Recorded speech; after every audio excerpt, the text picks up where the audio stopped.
GSC, and we're going to talk about preparing for the Toastmasters Humorous Speech Contest, because this is a year that HSC is coming back, and it's not about injecting humor into a speech, it's about going ahead and winning it. Yeah, so let's start. Is that the deck, right? Let's jump on. Now, let me ask you guys, so it's very simple preparing. You guys can see this. Should I move? Yeah, not missing much, by the way. Yeah, so I'm going to ask you guys, I'll just cover this in a slightly different way. Talk first about a few things to consider before you start writing a speech, right? Because most people forget this. We're going to talk about actually writing a humorous speech, some tips, tricks, formulae to ensure that your speech becomes humorous. And we're going to talk about what to avoid and what to do more of. How to, that masala that you put in so that you stand out. Okay, so go ahead. How many movie freaks in this room? How many movie buffs in this room? 1, okay, 2 hands, 3, okay. Identify this film. Matrix, yeah. Keanu Reeves, breakout role.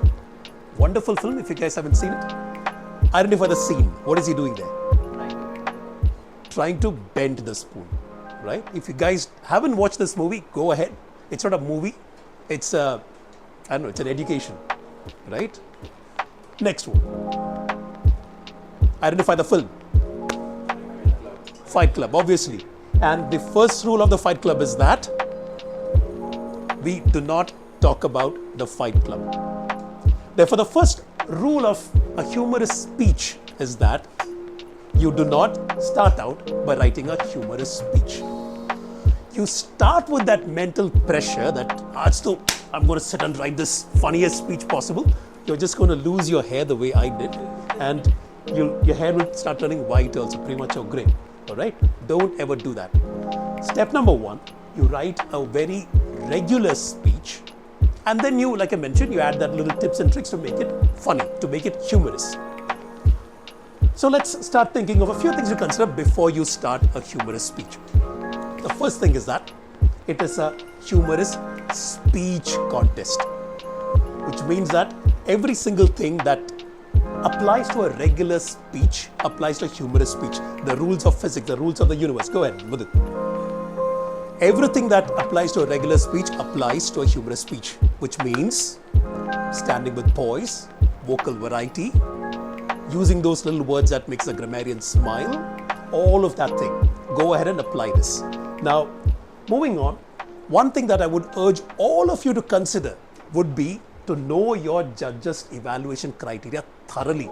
Because in any contest, wo HSC ho, evaluation ho, table topics ho, tall tales ho, you're always judged by a certain criteria with it. And this is the HSC criteria. And when I was a Toastmaster for the first time, when I won the HSC contest, I was 8 months into Toastmasters. I had zero clue about anything at all. And I just followed this, and I followed whatever my mentor said. Yeah, mentoring plays a huge role in Toastmasters if you use it wisely. Respect your mentor, respect their time, and respect your time as well. You're in here to be the better version of yourself. Let's go back.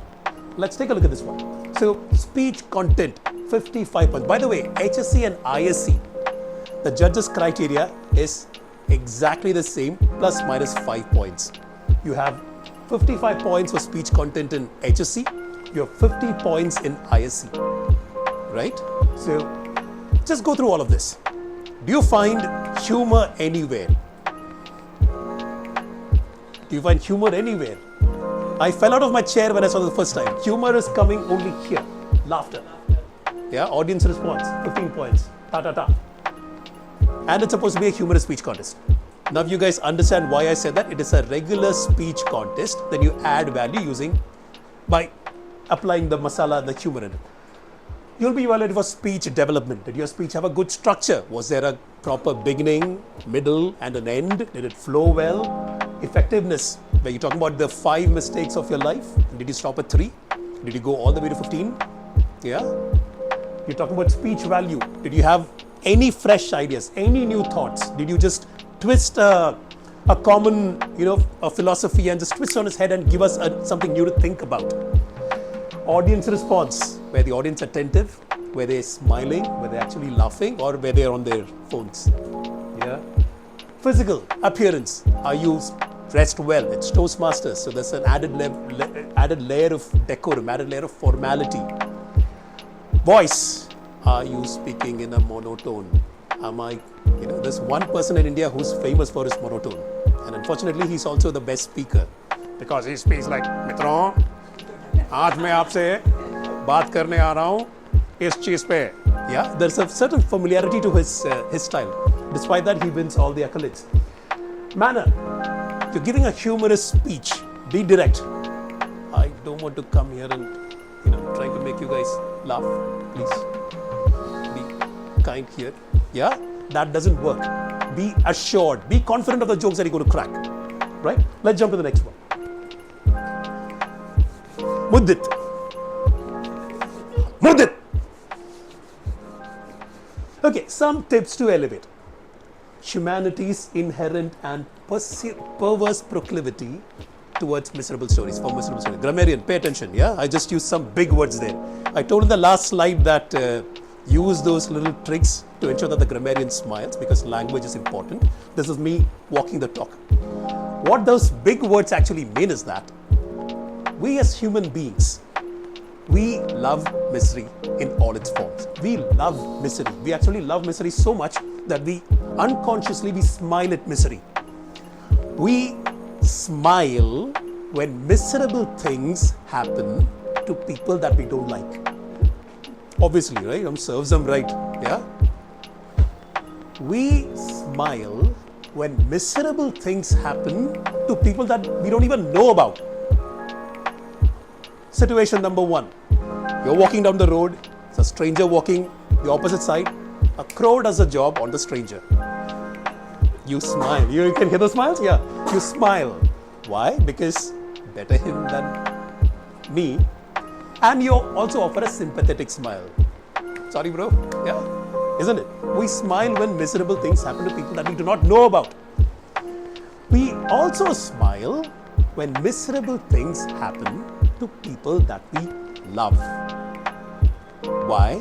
We give them the sympathetic smile. We say that bad times are like good times. They also come to pass. We're in this together. So chin up. We're in this together. You will come through. We smile at misery in all its forms. Do you agree or disagree? Have I convinced you guys? The first person to point this out to me personally was an Israeli author called Edgar Keret. Any book lovers here? Edgar Keret? Anyone's heard of it?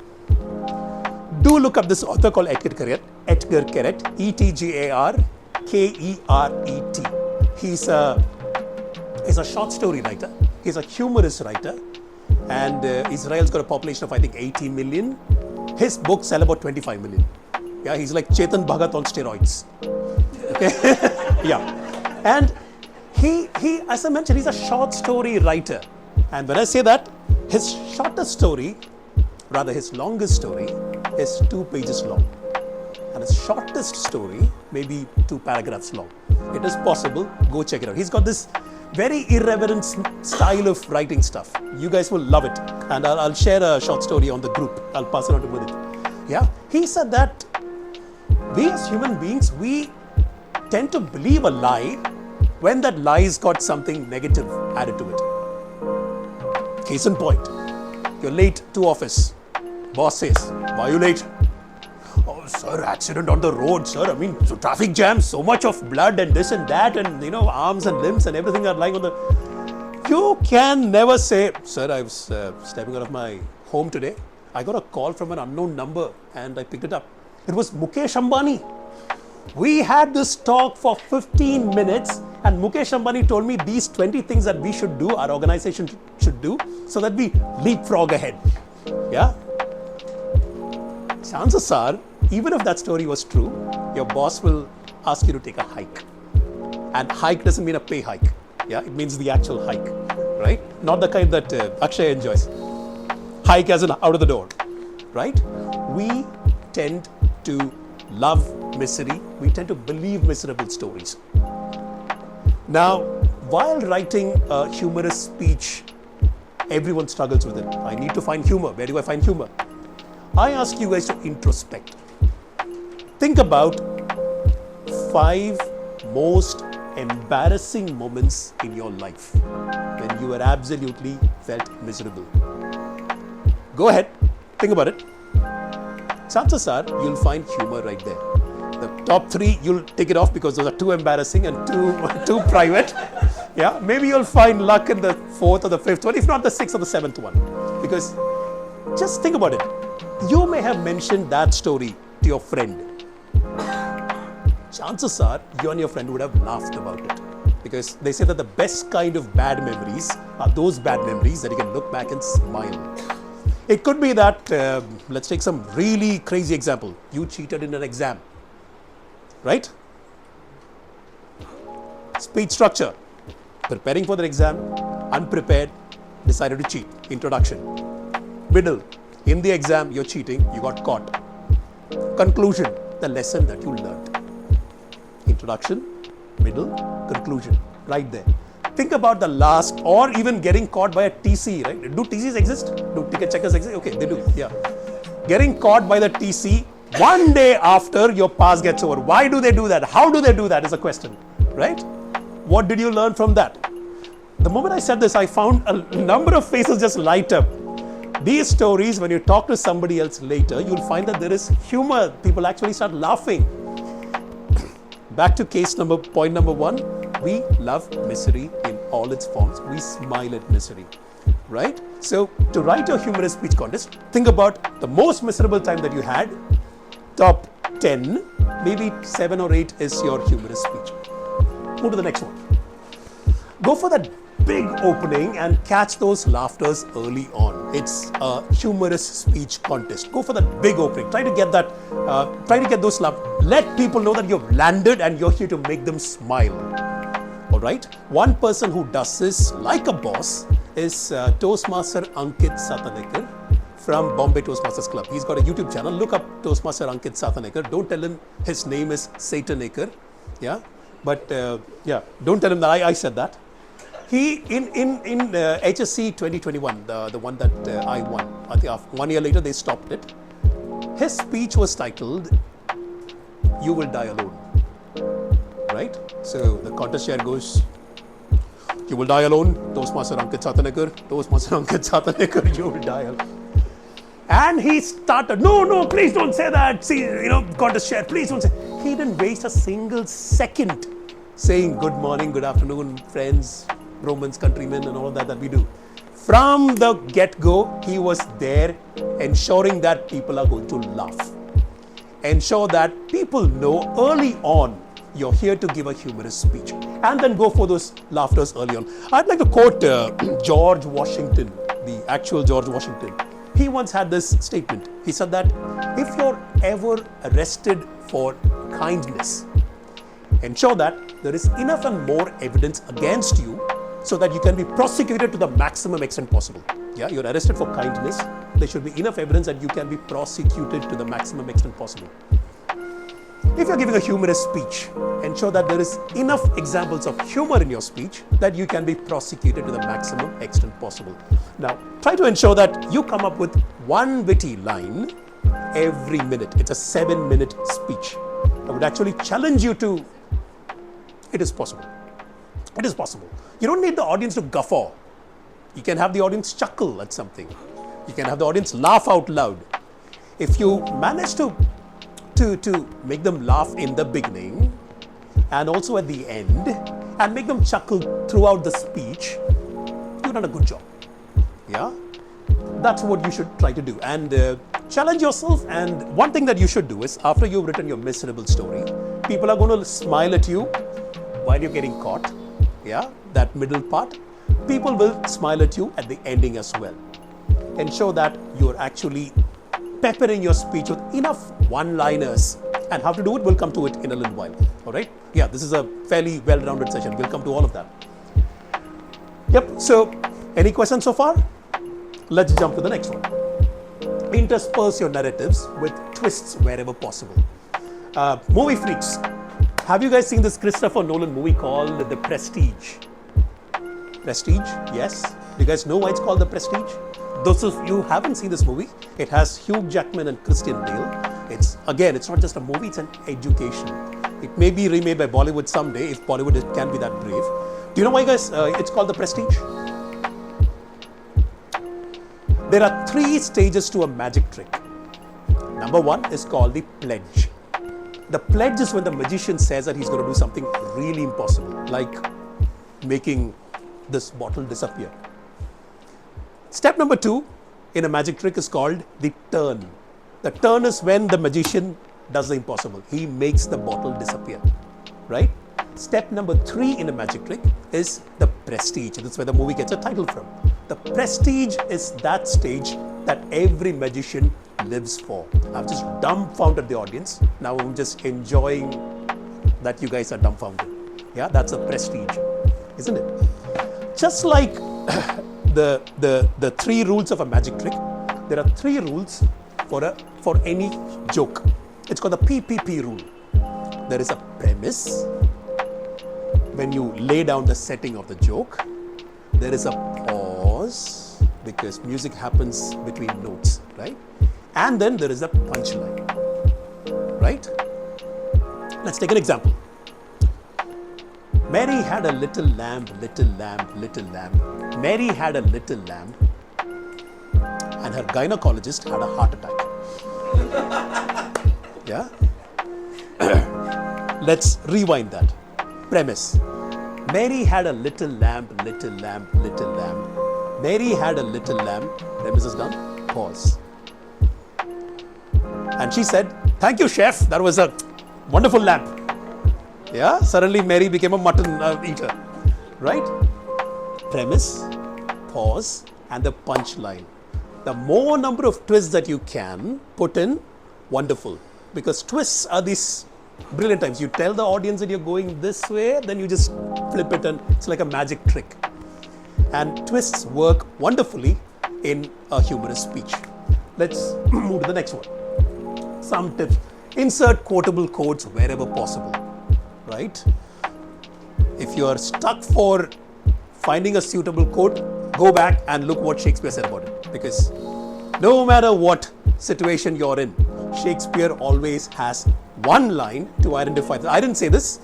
Dame Judi Dench, she's played several of Shakespeare's roles. She said this: no matter where you're stuck in life, no matter whatever your situation is, Shakespeare has a line that actually explains your situation.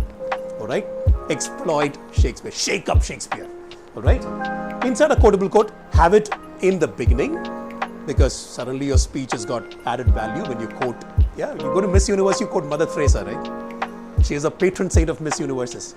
Similarly, have a quotable quote right in the beginning if you think it's a great place, or at the end, because there would be some judge among the VJs who will say, quote bola, good, yeah?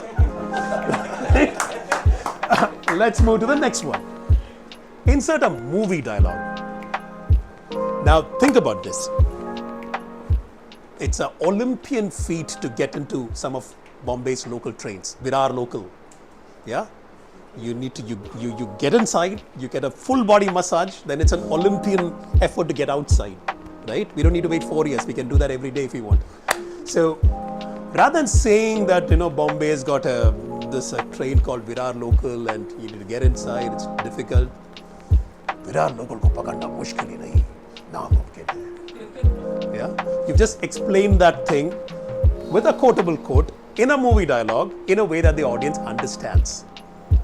Twist the narrative to fit your humorous theme. Go ahead and insert that movie dialogue. Some people look at me with askance when I say this, because they say that in India, there are few things that unite people. Number one is cricket.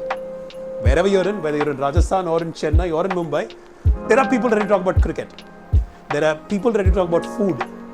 There are people ready, if you're in the right age group, there are people who are ready to talk about how difficult it is to get married. Yeah. Or in Bombay, how difficult it is to get a flat on rent, yeah.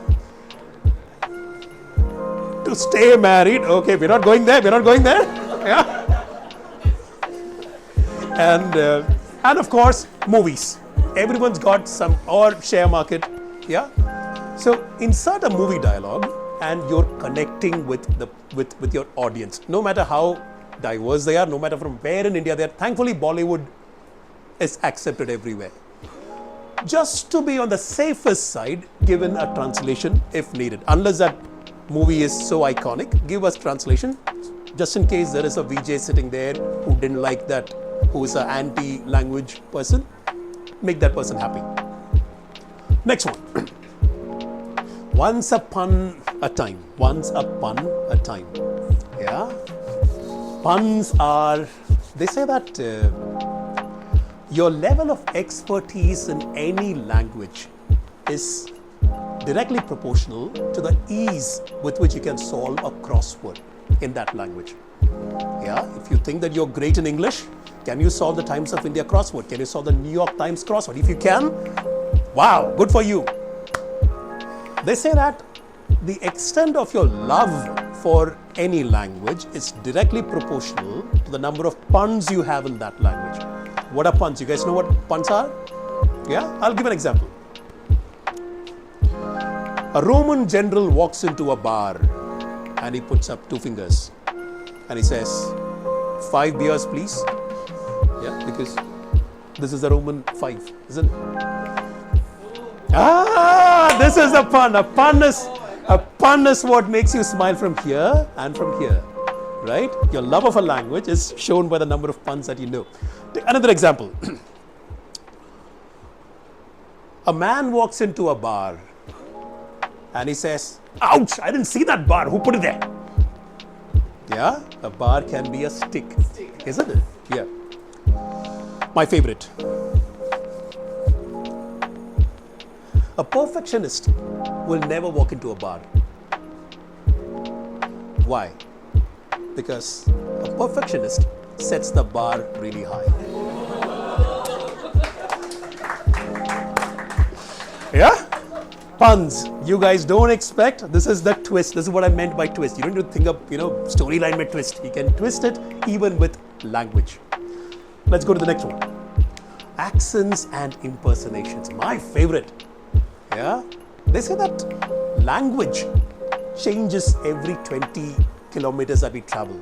Right? The language that we speak here, the Hindi that we speak here, is not the Hindi that we speak in Vasai. Or the English that we speak here, it's not the Whatmen.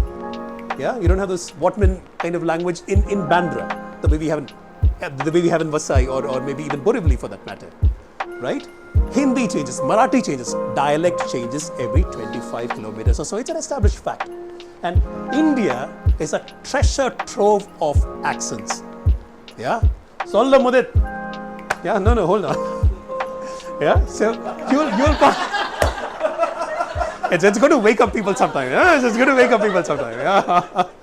So, India is one place where you can either have breakfast, you can have breakfast, or you can have breakfast, wherever you're in, right? Or you can have breakfast also, yeah? Accent changes, but that doesn't mean that you try to ape an accent. When you're trying to copy an accent, try to do it a little rigorously. Try to get the nuances of that language. Just to imitate a South Indian, don't say yum, yen, yen, yopi, and all that, yeah? That's 1960s. People have changed and you'll be offending people if you do yum, yen to kind of... a lot many people didn't like Chennai Express because they thought that Shah Rukh was trying to ape accents. Try to bring that little bit of authenticity and you'll be respected for it. Impersonations. The most famous Bollywood impersonation of all time is to drop your left, get the swagger in. Whatever you say, end it with hi. Education speech. Then hi. Yeah? Or even you can do the other thing also, right? The Shah Rukh thing also. You can impersonate, right? You're talking about your story is about you coming late. You went to meet your boyfriend or girlfriend. You don't want to tell that to your landlord or landlady or your parents, but you're facing an interrogation. And when it's a humorous speech, you don't say you're facing an interrogation, you're facing a firing squad. And it's your uncle or your landlord or landlady standing there and with a pencil in their hand and they're like literally jabbing at you and say, come on, tell me, why are you late? India wants to know, tell me, yeah? Yeah, you know that who talks this way. Everyone knows that. Try to get that impersonation done in a right way, and your audience will love you for it because they're not expecting it. In one educational session, I was told that this is a very sexist thing to say because women can't imitate Amitabh Bachchan. And I say, go ahead and try it because everybody would know whom you're trying to do it, and that surprise value adds more gravitas to your humorous speech. Go ahead and try it. Yeah? Anyone can say, Gile, please, we have in time? Are we on 20? Okay, all right, got it. Next one. Solla Mudit! Use your screen space wisely. If you're doing it online, use your screen wisely. You can use vocal variety. You can say that, hey, are you trying to tell this to me? Then, yeah, I'm trying to tell that to you. Or you can bend down. Are you trying to tell me this? Then, no, I'm not trying to tell you that. Or on screen, you can lean forward to the screen to say that, you're whispering something in a stage whisper secret.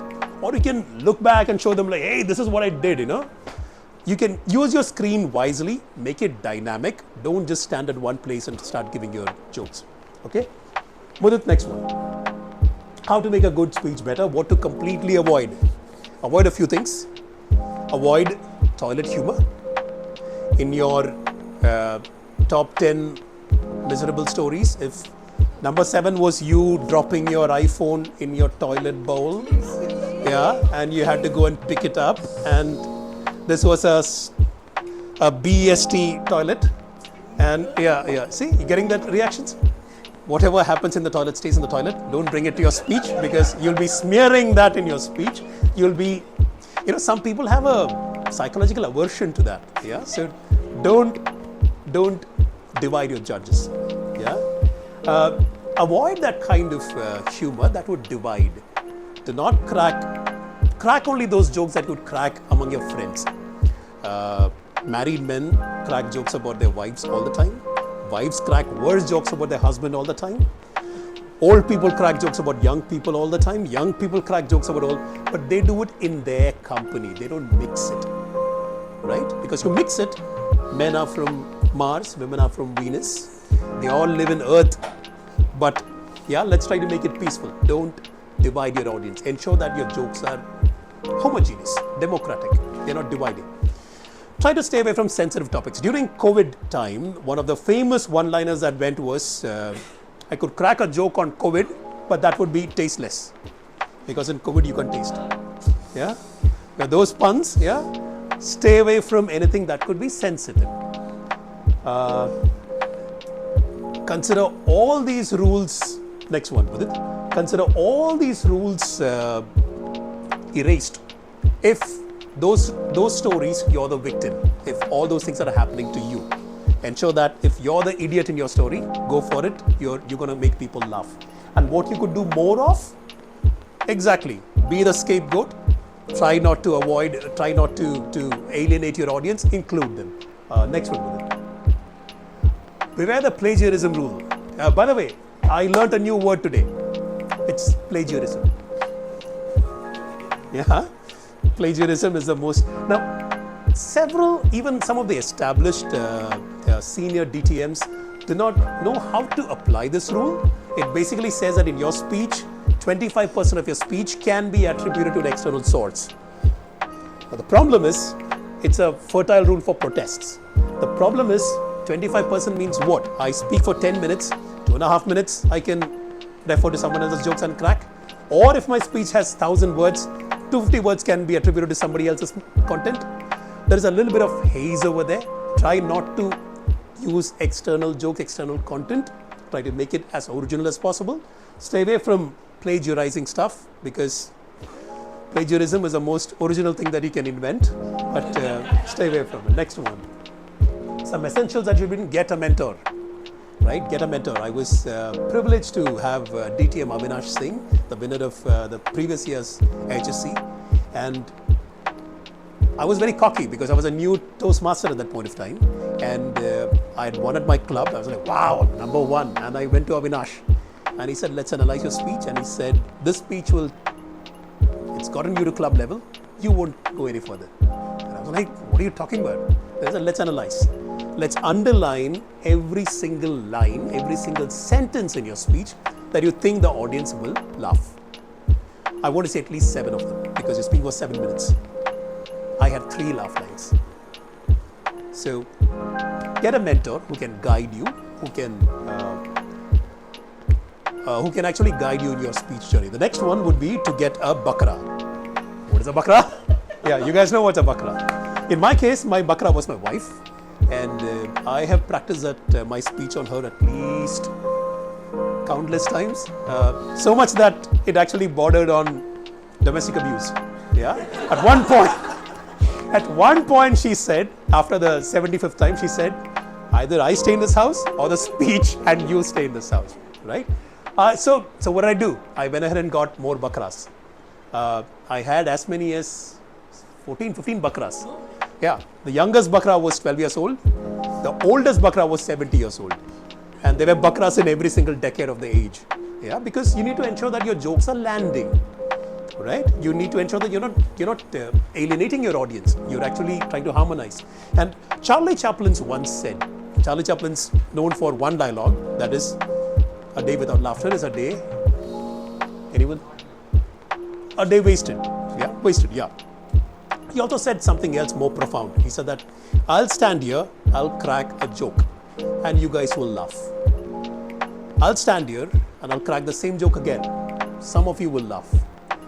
I'll stand here, I'll crack the same joke one more time, and some of you won't laugh. I stand here, crack the same joke once again, some of you will say, get lost, right? Then he said, then why do we go back and we remember all the bad things that happen in our life? Why can't we think of the good things? Because even a joke is not funny after you say that.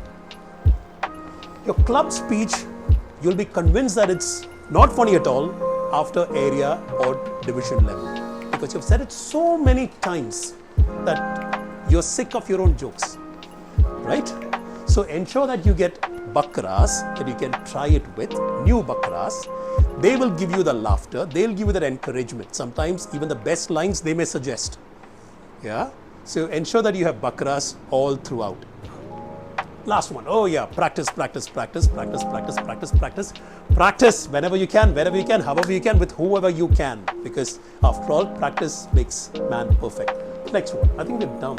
Okay, just in case you are sleeping, let's go through this once again. Start with a regular speech, complete it, then make it funny. Add on that layer of humor. Next one would be, if you can't find a topic to write, not the top 3 most embarrassing stories, go for the most top 8. You'll find your material there.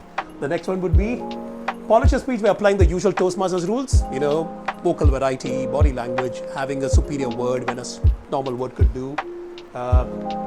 Big opening, big closing. Go for it. Do the twist wherever possible. Use puns and whichever way. Ensure that you're twisting the narrative. Avoid anything that divides your audience because you don't want to divide. And mentor and a bakra are your eternal saviors any given point of time. And practice. No matter what, practice. I think that's largely it. Anything else? Have fun. Yeah, have fun. That's all that we have. Questions, answers. How much time do we have? 7 more minutes. Okay, it's time for a speech. Yeah, go for it. Any questions so far? Okay, Shashank.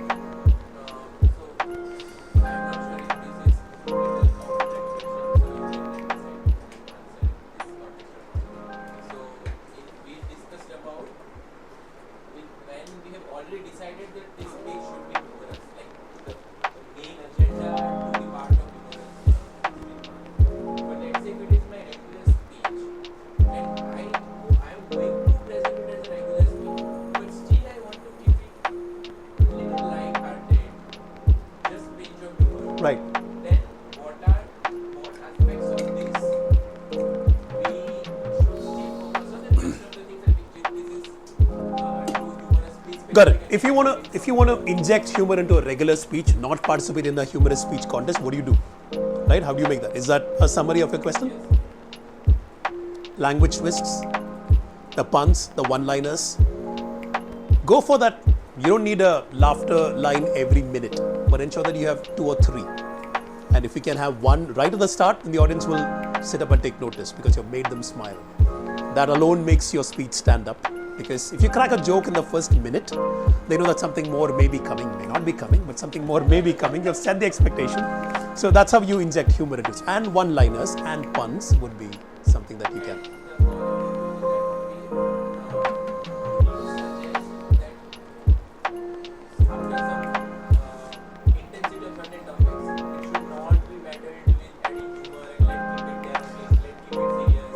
Yeah.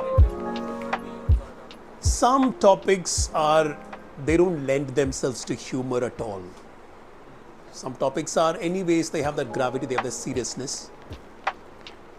Can't make everything simple. Can't make everything humorous. It's very risky. You can, but it's very risky. That's what. Counter. So bola, do bar. Who's it? Yeah, go for it. Yeah. So it's related to past. So when we make improvise and make it for the past. That's a great question. How long should the pause be? It's very difficult to actually time it that way. Now, someone like me, I speak at a faster clip. Someone else may be speaking at a more measured clip. I could never find out what is that perfect time for a pause until I hit upon this idea. No matter what's your rate of speech, say tick, tick, boom. Yeah, Mary had a little lamb, little lamb, little lamb. Mary had a little lamb, tick, tick, boom. And she said, thank you, chef. Mary had a little lamb, little lamb, little lamb, da da da da da da. Tick, tick, boom. Whatever is your speech speed, say tick, tick, boom, and you got the right thing for the pause. That's a perfect time for a pause. We'll have to wait for the audience. Sometimes it looks like the audience are laughing out loud. So it's like whether we'll have to pass more or just like wait for them to complete their answer. See, at the district level, if you're moving on, you're not looking at anything. You're completely you're automated, all right? Then all you move is by formula. All you move is by 5 minute make green aa gaya. Okay, I'm here in my speech, which means I will complete it by 7 minutes, 10 seconds. At that point of time, all you think of are you move only in this format. So tick, tick, boom. Believe me, even in your office, if you want to pause while delivering bad news to someone, use tick, tick, boom. You can't go wrong with tick, tick, boom. Did I answer your question, Your Honor?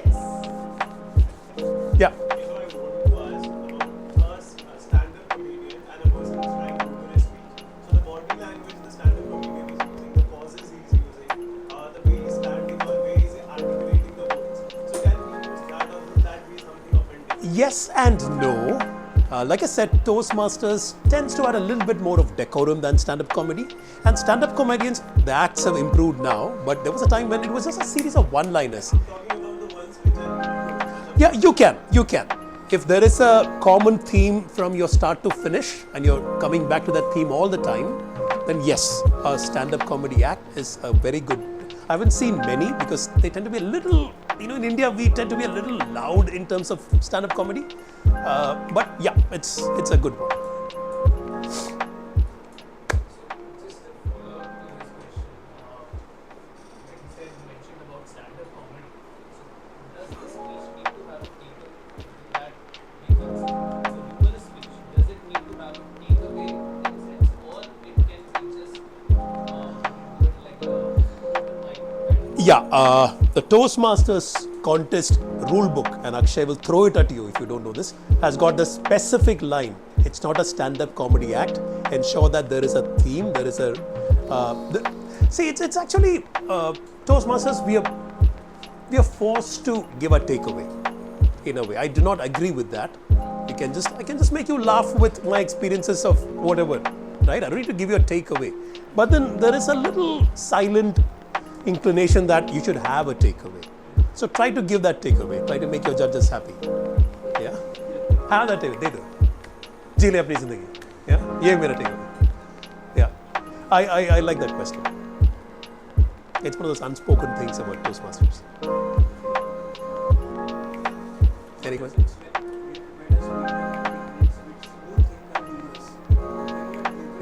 Yeah. I gave the Mary had a little lamb line. Nobody laughed at one point of time. They were looking back at me. I'm like, oh my God, what kind of... So, which is why get a bakra in every single age group that you can find. Get a bakra who's in his 20s, 30s, 40s. Test your flight. You said that every single line, either Red light, huh? every Go on. single line will bring in down the laughter. So how to add that? Can you give example? One or two lines? Well, internet is your buddy. Okay, how to you'll find jokes about marriages, funerals, everything in between. One-liners. Insert that one-liner. But again, then the 20% comes.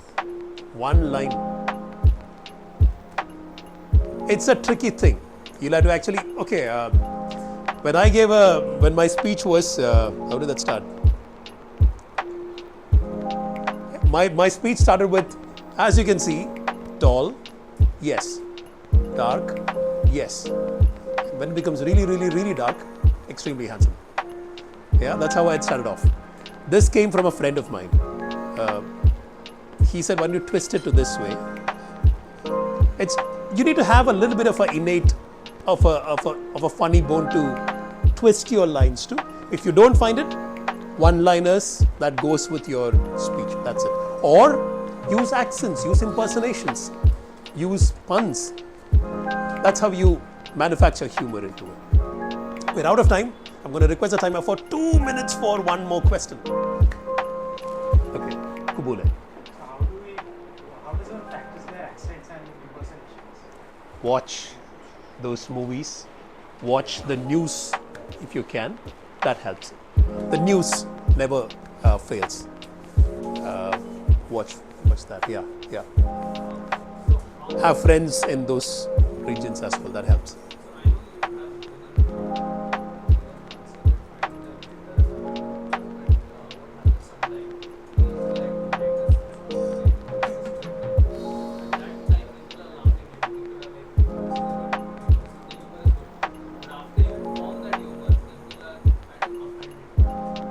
Yeah.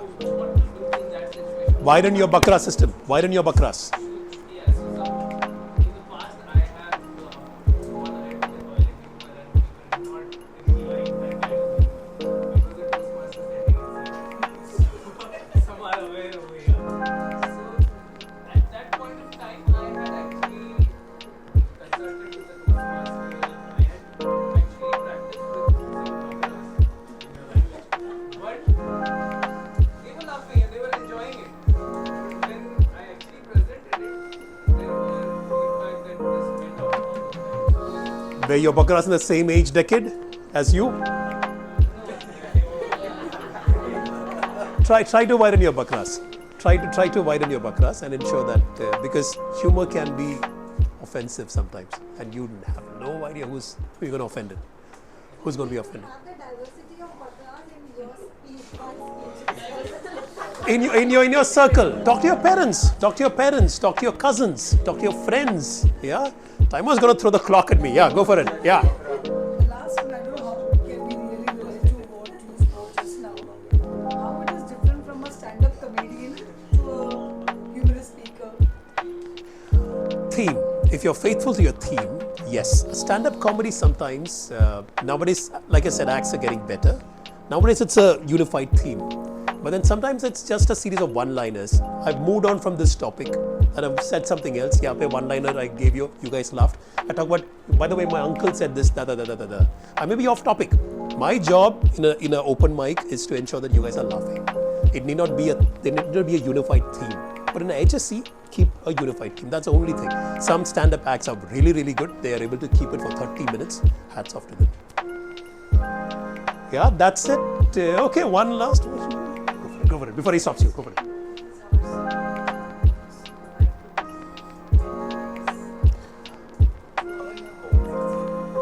Well, like they're saying, stand-up comedians, watch. Edgar Keret is a good one and he's an undiscovered guy in India, so go for it. There is another chap called Robert Fulghum. Robert, Fulghum. He's known for this book called All I Ever Needed to Know, I Learned in Kindergarten. He's written several. He's got this wonderful way of wordplay, making you smile from here and here and here.